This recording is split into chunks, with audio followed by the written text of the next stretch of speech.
Hey fight fans, welcome back again to another episode with the African Fighters. And on today's episode, we'll be giving you a roundup of everything happening in the world of combat sports. Stay with us. Alright, fans are unhappy with the fight ending sequence for Joel Alvarez's win against Mark Diakis at UFC London and have taken to social media to show their displeasure. The UFC latest event featured a trip across the pond to the O2 Arena in London, where the 7th preliminary bout was a lightweight matchup between Alvarez and DRC-born Diakise. Diakise was finding success with his grappling before tragedy struck in the second round when he and Alvarez accidentally clashed heads, with the latter being visibly injured by the collision. Several moments later, Alvarez capitalized and secured a dash choke for his 5th UFC win. The accidental clash of heads had a direct impact on the outcome of the fight. Therefore, an argument could be made for the lightweight bout being potentially turned into a no contest. UFC Executive Vice President of Content and International David Shaw was asked post-UFC London about the potential of a UFC Africa card. He went on to list the possible countries that fit the bill and also elaborated on the possible time frame of the highly anticipated event. Here is what David Shaw had to say. I've been having a number of conversations around what it's going to take, what country to go to. It's starting to gain a bit of momentum, maybe mid to late next year, maybe 2025. But it's top of the list right now in terms of new territories, new countries and continents we've never been to.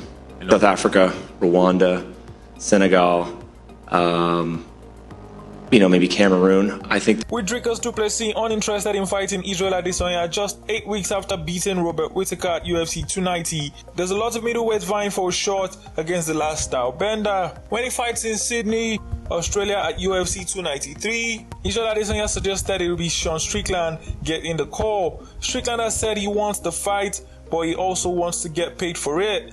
Will the UFC be willing to sweeten the pot for what is arguably a gift title shot? If they aren't, perhaps Jared Carnonier is the man they will call next.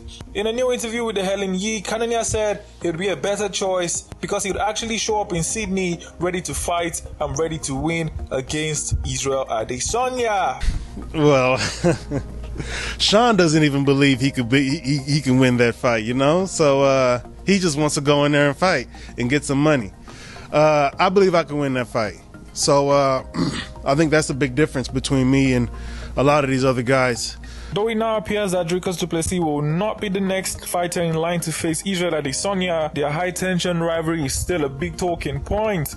Starting with the comments that du Plessis made over bringing the belt back to South Africa, the rivalry between them has gotten darker and darker even before they signed a fight contract.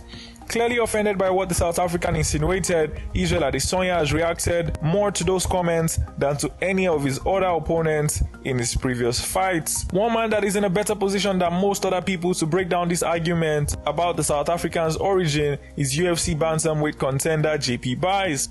In an interview with the All-Star ahead of his return on August the 12th, Buys gave his side to the debate, outlining where both men are coming from. See, everyone, and you're not the first one, but I've been asked this question a lot, and the first thing that I say is, who gives a shit? Who gives a shit who's more African? At the end of the day, go in there, we care who's the better fighter. That's what we care about. But at the end of the day, I can see both ends of the table. UFC middleweight Dricus du Plessis has quickly risen to the top contender status in just 3 years on the biggest mixed martial arts stage in the world. After a strong start to life in the UFC, du Plessis broke into contender status with victories over Brad Tavares, Darren Till, Derek Brunson and Robert Whittaker. But despite the thrilling nature of these results, the South African surge wasn't without criticism. In spite of the noise, Dricus du Plessis has long touted his coach and gym, insisting that big things are being conjured up in Team CIT's MMA mats. And during a recent discussion with teammate, the UFC bantamweight prospect Cameron Simon Still Knox reiterated the sentiment by outlining the benefits of his one-of-a-kind fighting style that was initially dismissed by many as being worthy of elite status. In his words, he said, "All props to Coach Mom. We are doing something special. And that odd style, the best worst fighter in the UFC in the house, that style was created by our great coach and our great team. That's something that's unique to us. this whole style that we have.